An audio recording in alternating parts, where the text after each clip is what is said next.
శాంతి భద్రతలకు విఘాతం కలుగుతుంది కాబట్టి ప్రజలు ప్రాణాలు పోతున్నాయి కాబట్టి మేము కంట్రోల్ చేసే ప్రయత్నం చేస్తున్నామంటూ ప్రభుత్వం చెప్తోంది. కానీ ఒక ప్రతిపక్ష నాయకుడు ప్రజల్లోకి వెళ్తే ఖచ్చితంగా ప్రజల నుంచి ఒక స్పందన వచ్చి వాళ్ళంతటా వాళ్ళుగా ఆయన్ని చూడడానికి వచ్చినప్పుడు, లేదంటే రైతుల కోసం ఆయన చేస్తున్నటువంటి ఒక కార్యక్రమానికి వాళ్ళు మద్దతుగా అక్కడికి వచ్చినప్పుడు, సంఘీభావంగా అక్కడికి వచ్చినప్పుడు అడ్డుకునే హక్కు ప్రభుత్వానికి ఉందా అనేది ఇక్కడ పెద్ద ప్రశ్న వస్తుంది. ఖచ్చితంగా అల్టిమేట్గా రైతుల కోసం పోరాడుతున్నారు కదా జగన్ అనేది కూడా ఒక ప్రశ్న. మరోవైపు ఎప్పుడైతే జగన్ రైతుల కోసం ఏదో ఒక విషయంలో మాట్లాడుతున్నారో వెంటనే చంద్రబాబు లేఖలు రాస్తున్నారు కేంద్రానికి అనేటువంటి పరిస్థితిని కూడా మనం చూస్తున్నాం. ఈ నేపథ్యంలో అల్టిమేట్గా రైతులకు మంచి జరుగుతుంది కదా అనేటువంటి అంశం కూడా ఇక్కడ తెర మీదకి వస్తుంది. ఓవరాల్గా ఈ అంశానికి సంబంధించి ఇప్పుడు మొత్తం చర్చ నడుస్తుంది పెద్ద ఎత్తున. ఈ నేపథ్యంలో మామిడి రైతులను పరామర్శించడానికి జగన్ వెళ్తున్న నేపథ్యంలో పోలీసులు ఇప్పటికే ఆంక్షలు విధించారు.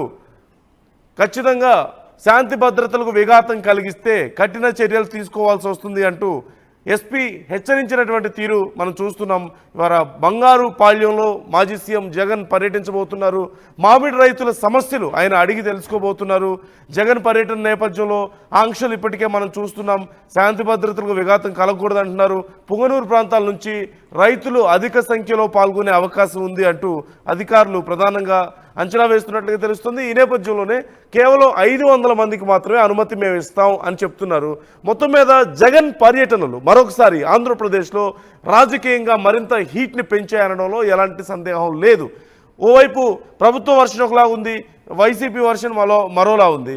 అల్టిమేట్గా రైతులకు మంచి జరుగుతుంది అనేది మాత్రం ఇక్కడ మనం చూడాల్సినటువంటి అంశం. సహజంగా ప్రతిపక్ష నాయకులు వెళ్తే ప్రజల్లోకి ఎక్కువ మంది రావడం అనేది కూడా చాలా సహజంగానే మనం చూస్తూ ఉంటాం. గతంలో చంద్రబాబు కానీ లోకేష్ కానీ పాదయాత్ర చేసినప్పుడు కానీ, లోకేష్ పాదయాత్ర యోగాళం పాదయాత్ర చేశారు.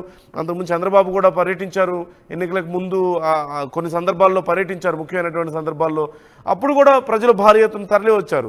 ఎన్ని ఆంక్షలు పెట్టినా, అప్పుడు వైసీపీ ప్రభుత్వం ఆంక్షలు పెట్టినా సరే, ఇప్పుడు కూటమి ప్రభుత్వం ఆంక్షలు పెట్టినా సరే ఖచ్చితంగా ప్రజల్లో నాయకులు ఉన్నటువంటి అభిమానాన్ని మనం ఆపలేము. ముఖ్యంగా ప్రజల కోసమే ప్రజల్లోకి వెళ్తున్నప్పుడు, రైతుల సమస్యల గురించే రైతుల్లోకి వెళ్తున్నప్పుడు, రైతులకు ఏదో మంచి జరుగుతుందన్న ఉద్దేశంతో వెళ్తున్నప్పుడు అలాంటి విషయాల్లో అతిగా ఆంక్షలు పెట్టడం, కంట్రోల్ చేయాలని ప్రయత్నించడం అంత మంచి పరిణామం కాదు అనేటువంటి అభిప్రాయాలు కూడా లేకపోలేదు. ఓవరాల్గా చూసినట్లయితే ఎవరి వర్షన్ వాళ్ళది. మరోవైపు సింగమయ్య ఘటన లాంటి ఘటనలు మళ్ళొకసారి రిపీట్ అవ్వని గ్యారంటీ ఏముంది? ఏదైనా చిన్నపాటి తొక్కిసలాట జరిగినా సరే పెద్ద నష్టం జరుగుతుంది కదా, దానివల్ల ప్రజలు నష్టపోతారు కదా. మరోవైపు వైసీపీ కార్యకర్తలు రెచ్చగొట్టే మాటలు మాట్లాడుతున్నారు, రెచ్చగొట్టేలా అక్కడ పోస్టర్స్ బ్యానర్స్ అన్ని కూడా ప్రదర్శిస్తున్నారు. దానివల్ల శాంతి భద్రతలకు విఘాతం కలిగే అవకాశం ఉంది కదా అనేది ప్రభుత్వం వాదన. ఈ నేపథ్యంలో ఎవరి వాదనలు వాళ్ళవి మనం చూస్తూనే ఉన్నాం. ఈ నేపథ్యంలో ప్రజలు ఏం ఆలోచిస్తున్నారు అనేది కూడా ముఖ్యం. ప్రజలకు ఏం అవసరం, ప్రజలు ఏం ఆలోచిస్తున్నారు, ఈ రెండు అంశాలు కూడా చాలా ముఖ్యమైనటువంటి అంశాలు. సురేష్ ఉన్నారు మా ప్రతినిధి తిరుపతి నుంచి. సురేష్, కేవలం 500 మందికి మాత్రమే పర్మిషన్ ఉంది అంటూ పోలీసులు చెప్తున్నట్లుగా తెలుస్తుంది. గతంలో కూడా ఇలాగే 400 మందికి మేము పర్మిషన్ ఇస్తామని చెప్పి మాట్లాడిన పరిణామాలు మనం చూసాం. కానీ అక్కడ చూస్తేనేమో 40,000 మంది వచ్చారంటూ జగన్మోహన్ రెడ్డి గారు మాట్లాడుతున్నారు. సో ఈసారి ఇక్కడ పరిస్థితి ఎలా ఉంది, ఎంతమంది వచ్చే అవకాశం ఉంది, అలాగే పోలీసుల ఆంక్షలు ఎలా విధిస్తున్నారు, అంటే ఎలాంటి జాగ్రత్తలు తీసుకుంటున్నారు, ఎలాంటి ఇబ్బందులు రాకుండా అక్కడ అసలు గ్రౌండ్ లెవెల్లో పరిస్థితి ఏంటి? ఏదైతే ఇవాళ వైఎస్ జగన్మోహన్ రెడ్డి చిత్తూరు జిల్లా బంగారుపాలెం రైతులతో ముఖాముఖి కార్యక్రమానికి వస్తున్నారు. అయితే ఇది ఒక ఆంక్షల నడుమ, ఒక ఉద్రిక్తుల నడుమ కూడా ఈ యొక్క పర్యటన సాగుతుందని కూడా మనం భావించాల్సి ఉంటుంది. ఏదైతే ఇప్పటికే చిత్తూరు ఎస్పీ మణికంఠ చందూర్ కూడా ప్రెస్ మీట్ నిర్వహించి 500 మంది ఆ యొక్క మార్కెట్ వద్దకి, ఎలిఫెంట్ వద్దకి 30 మంది మాత్రమే అలో చేస్తామని కూడా క్లియర్ కట్ గా తెలియజేసినటువంటి పరిస్థితి. అయితే నిన్నటి నుంచి కూడా వైసీపీ నేతలు దాదాపు 25,000 మంది పైగా మొబిలైజేషన్ చేస్తున్నారంటూ కూడా కొంతమంది 300 మంది పైగా నోటీసులు కూడా నిన్న ఎస్పీ ఇచ్చినటువంటి పరిస్థితి. నిన్న ఎస్పీనే పర్యవేక్షించినటువంటి పరిస్థితి. రాత్రి కూడా ఏదైతే కొన్ని ప్రాంతాల్లో వెహికల్స్ లో అదే రకంగా వివిధ మార్గాల ద్వారా జనాన్ని తరలిస్తున్నారంటూ కూడా పోలీసులు పహారా కాసినటువంటి పరిస్థితి. అయితే ఈ యొక్క మార్కెట్ యార్డ్ ఏదైతే ఈ యొక్క మామిడికాయల మండి యార్డ్ ఉందో అది చాలా చిన్నగా ఉన్నటువంటి పరిస్థితి. ఈ నేపథ్యంలో అధిక సంఖ్యలో జనాలు కానీ వస్తే, మీరు మొబిలైజేషన్ చేస్తే అనేక పరిస్థితులు నెలకొనేటువంటి ఆస్కారం ఉంటుంది. కాబట్టి దయచేసి వైసీపీ నేతలు ఈ యొక్క ఆంక్షలను పాటించాలి, లేదంటే కఠిన చర్యలు ఉంటాయనేసి కూడా ఎస్పీ తన స్పష్టంగా తెలియజేసినటువంటి పరిస్థితి. అయితే ఇదే నిన్న నుంచి కూడా వైసీపీ నేతలు మాత్రం ఈ యొక్క జగన్ పర్యటనని సక్సెస్ఫుల్ చేయాలన్న ఉద్దేశంతో వారు మాత్రం ఏదైతే వాళ్ళ పార్టీ కేడర్ కావచ్చు, కింద కార్యకర్తల నుంచి నాయకుల వరకు బాగా మొబిలైజేషన్ అవుతున్నటువంటి పరిస్థితి. ఏదైతే మా నాయకుడికి ఘన స్వాగతం మేము పలకాలంటూ కూడా వాళ్ళు తెలియజేస్తున్నటువంటి పరిస్థితి. అయితే ఇది రాజకీయ కోణంలో కూడా ఏదైతే ఇప్పటికే అటు రాజకీయ కోణంలో కూడా ఈ యొక్క మామిడి రైతుల వ్యవహారం అన్నది ఒక హాట్ టాపిక్ గా మారింది. ఎన్డీఏ కూటమి ప్రభుత్వం మాత్రం మేము రైతులు ఆదుకునే విధంగా సబ్సిడీ ధర కూడా మేము కేటాయించాము, లేనిపోని రాజకీయాలు చేసేందుకే ఈ రకంగా పర్యటనలు చేపట్టారంటూ కూడా వాళ్ళు విమర్శిస్తున్నటువంటి పరిస్థితి.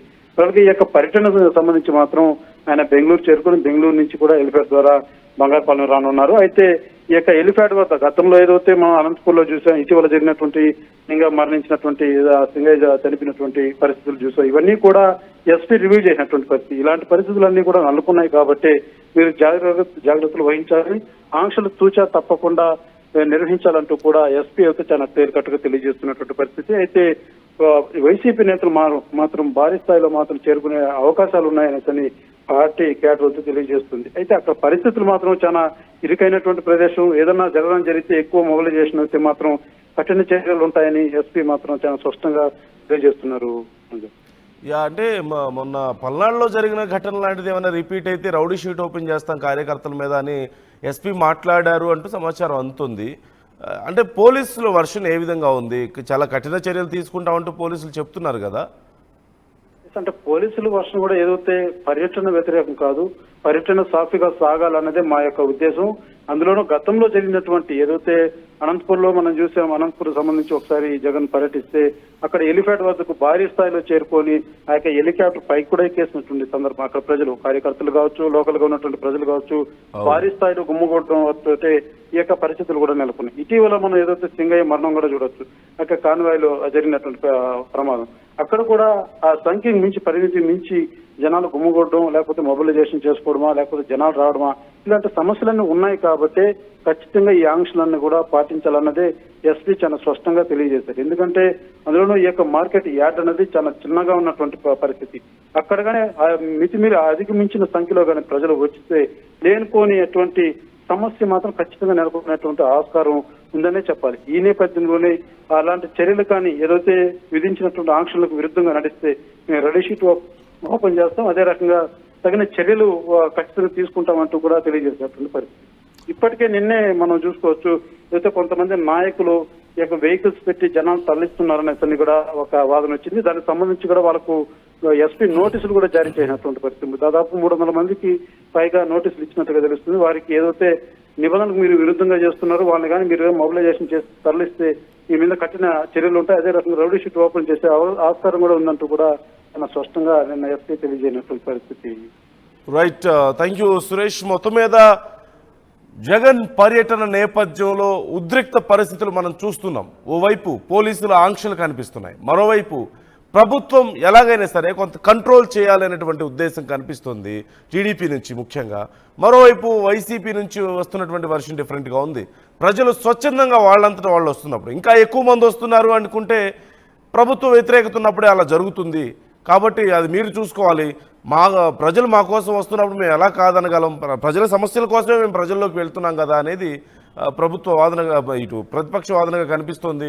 ముఖ్యంగా ప్రజలు స్వచ్ఛందంగా నిజంగా ఒక నాయకుడి కోసం తరలి వచ్చే సమయంలో లేదు మీరు ఇంతమందే రావాలని కంట్రోల్ చేయలేని పరిస్థితి ఖచ్చితంగా ఉంటుంది గ్రౌండ్ లెవెల్లో. సో ఈ విషయంలో ప్రభుత్వం మరింత చర్యలు తీసుకోవాలి అనుకుంటే ప్రొటెక్షన్ పెంచాల్సిన అవసరం ఉంటుంది. ఎక్కువ మంది పోలీసులను పెట్టాలి, మరింత కంట్రోల్గా అక్కడ సిచ్యువేషన్ చూసుకోవాలి. అంతే తప్ప ప్రజల్ని రావద్దు అని చెప్పడానికి అవకాశం లేదు.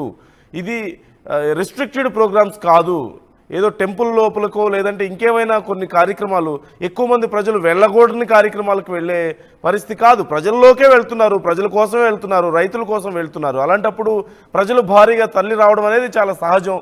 అందులోనూ ప్రజాదరణ కలిగినటువంటి నాయకుడే. సో సహజంగానే ఇలాంటి ప్రజలు పెద్ద ఎత్తున రావడం అనేది చాలా సహజంగా ఉంటుంది.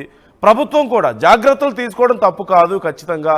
కాకపోతే అలాగని కంట్రోల్ చేయాలని ప్రయత్నించడం మాత్రం, అంటే నాయకుల్ని ప్రజల్ని కంట్రోల్ చేయాలని ఎక్కువగా రెస్ట్రిక్షన్స్ పెట్టడం మాత్రం మంచి పరిణామం కాదు ఖచ్చితంగా. దీనివల్ల ముఖ్యంగా రైతులకే లాభం జరుగుతుంది అనుకున్నప్పుడు అంత మంచి పరిణామం కాదు కంట్రోల్ చేయడం కూడా. ఒకసారి అధికారులు ఏమంటున్నారు అసలు ఈ విషయానికి సంబంధించి అనేది ఒకసారి చూద్దాం. బంగారపాలెం మ్యాంగో మార్కెట్ యార్డ్లో ఎక్స్చేంజ్ గారి పరిణామం గురించి ఇప్పటికే ప్రెస్ ముందు క్లారిఫికేషన్ ఇవ్వడం జరిగింది. మార్కెట్ యార్డ్లో 500 మంది వరకు రావచ్చు అని, అలానే హెలిప్యాడ్ 30 మంది వరకు రావచ్చు అని, అలానే ర్యాలీలు కానీ రోడ్ షోలు కానీ ఏమి జరపడానికి వీల్లేదు అని చెప్పేసి విత్ కండిషన్స్ తో మనం సపోర్ట్ ఇవ్వడం జరిగింది. ఈ కండిషన్స్ ఇవ్వడానికి ప్రధాన కారణం ఎక్సీఎం గారు ఇక్కడికి వస్తున్న ముఖ్య ఉద్దేశం మనకి చాలా క్లియర్ గా అప్లికేషన్ మెన్షన్ చేశారు. మ్యాంగో రైతులు ఎవరైతే ఉన్నారో వాళ్ళతో ఇంటరాక్ట్ అవ్వడానికి, వాళ్ళ కష్ట నష్టాలు తెలుసుకోవడానికి వస్తున్నారు. సో ఇది బేసిక్ గా ఇంటరాక్షన్, పబ్లిక్ మీటింగ్ కాదు. కానీ ఇది ఒక పబ్లిక్ మీటింగ్ లా ప్రొజెక్ట్ చేసి జనాన్ని ఇప్పటికీ మొబిలైజ్ చేస్తున్నారనే ఇన్ఫర్మేషన్ మాకు వచ్చింది. అండ్ వాళ్ళందరికీ కూడా ఇప్పటివరకు 370 మందికి నోటీసెస్ చేయడం జరిగింది. ఎవరైతే సరే మొబిలైజ్ చేస్తున్నారు వీళ్ళకి చాలా స్ట్రిక్ట్ గా చెప్పడం జరిగింది. ప్రీవియస్ ఇన్సిడెంట్స్ దృష్టిలో పెట్టుకొని మాత్రమే. చివరిగా చూసినట్లయితే 3 ప్రదేశాలు సత్యసాయి జిల్లాలో, అలానే ప్రకాశం జిల్లాలో, పల్నాడు జిల్లాలో కూడా చాలా మంది ఇబ్బంది పడడం, ట్రాఫిక్ జామ్స్ అవ్వడం, కొంతమంది ఒక వెహికల్ కింద పడ్డారు, చనిపోవడం జరిగిందని కూడా మనకి ఇన్ఫర్మేషన్. సో ఎవరికి ఎటువంటి ఇబ్బందులు కలగకుండా, శాంతి భద్రతలకు ఎటువంటి విఘాతం కలగకుండా ఉండడానికి ఈ చట్టపరమైన చర్యలు మనం చెప్పడం జరిగింది. సో వాలంటరీగా ఎవరన్నా వస్తారన్నా కూడా మనం రిస్ట్రిక్షన్స్ చెప్పేస్తున్నాం. దయచేసి ఎవరు రావద్దు. ఇది కేవలం ఒక మార్కెట్ యార్డ్లో జరిగే ఇంటరాక్షన్ మాత్రమే. ఇది ఎటువంటి పబ్లిక్ మీటింగ్ కాదు. కానీ ఇప్పటి వరకు నిన్నటి నుంచి ఇంత చెప్పినా కూడా కొంతమంది మొబిలైజ్ చేస్తున్నారని చెప్పారు. వాళ్ళకి అపార్ట్ ఫ్రమ్ నోటీసెస్ వాళ్ళు కనుక నిజంగా మొబిలైజ్ చేస్తే ఇక్కడికి వచ్చిన తర్వాత సాక్ష్యాధారాలతో సహా వాళ్ళని కేసు రిజిస్టర్ చేయడం జరుగుతుంది. మరియు రౌడీ షీట్స్ ఓపెన్ చేయడం కూడా జరుగుతుంది. ఇంకా ఫీల్డ్ లెవెల్ ఇన్ఫర్మేషన్ తీసుకుంటే కొంతమంది పెట్రోల్ ఆఫర్ చేసేసి 2 వీలర్స్ లో వద్దామని, అలానే ఆటోస్ లో కూడా లార్జ్ స్కేల్ లో మొబిలైజ్ చేయడానికి చూస్తున్నారు. సో ఎవరైతే ఉన్నారో వాళ్ళకు కూడా మేము చెప్తున్నాము, ఇండిపెండెంట్ గా మీరు రావాల్సిన అవసరం లేదు. This is regarding interaction with farmers. మళ్ళీ చెప్తున్నాం. అలానే ఇంకొన్ని చోట్ల చూసినట్లయితే ఆటోలు హైర్ చేసుకుని మరి పంపిస్తారంటున్నారు. ఇది కూడా మేము డిమోటివేట్ చేస్తున్నాం. అందరూ ఆటో వాళ్ళతో కూడా మాట్లాడుతున్నాం. సో జనరల్ పబ్లిక్ ఎవరైతే తిరుగుతారో వాళ్ళు కాకుండా ఈ మీటింగ్ కోసం స్పెషల్ గా ఎవరిని తీసుకొని రావద్దు. మళ్ళీ ఎక్కడన్నా గొడవలు జరిగితే పబ్లిక్ ప్రాపర్టీని డ్యామేజ్ అవుతుంది, తర్వాత బాగా ఇబ్బంది పడతారు. అందుకోసం ముందరగానే వాళ్ళకి చెప్పడం జరుగుతుంది. ఏదైతే మీరు మార్కెట్ యార్డ్ చూసారో రెగ్యులర్ గా ఒక 400-500 మంది ఫార్మర్స్ వస్తారు. వాళ్ళ రూట్స్ అలా ఉంటాయి. ఒక 500 మంది లోపలికి వచ్చినా ఎటువంటి విఘాతం ఉండదు కాబట్టి అంతమందికి మనం ఫీల్డ్ ఇన్స్పెక్షన్ చేసే మనం పర్మిషన్ ఇచ్చాము. సో ఎవరైనా సరే ఇలా వచ్చారు